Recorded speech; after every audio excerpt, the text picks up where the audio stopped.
In this video, I'm breaking down why the slump test is a total game changer when you're dealing with concrete work and how it helps you nail the perfect balance between workability and strength. So, you know when you mix concrete and it either feels too runny or way too stiff? The slump test is your go-to method for measuring that consistency or workability, so you don't end up with a weak or cracked job later on.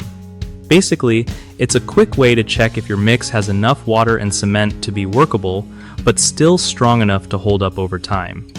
Here's the lowdown. When you pour your concrete into the slump cone and lift it off, the amount the concrete slumps down tells you how workable the mix is. If it slumps too much, that means your mix might have too much water, which sounds like no big deal, but actually weakens the concrete's strength big time. On the flip side, if it barely slumps, your mix is too dry and stiff, making it super hard to pour and compact properly. What you want is that sweet spot where the concrete is easy to work with, but still packs a punch in terms of strength.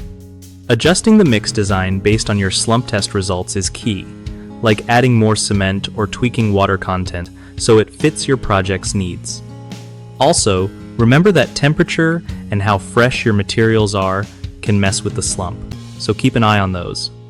It never hurts to take multiple slump tests throughout your project to make sure things stay consistent. Trust me, having that control over workability makes your concrete last longer and saves you from costly repairs. One of the biggest issues I see with slump tests is not doing them often enough or skipping them altogether, which leads to inconsistent concrete strength and potential cracking. Another common mistake is using a slump test result as a one-size-fits-all measure without considering the type of project or weather conditions. Different jobs need different slump ranges. And lastly, people sometimes misread the slump because they don't follow proper testing steps exactly, like not filling the cone in layers or tamping it right, which throws off the whole thing. Fixing these is pretty straightforward. Test regularly, adjust for conditions, and stick to the proper testing procedure every time. BigHomeProjects.com hooks up homeowners with trusted local contractors who really know their stuff, making sure you get quality work without all the stress.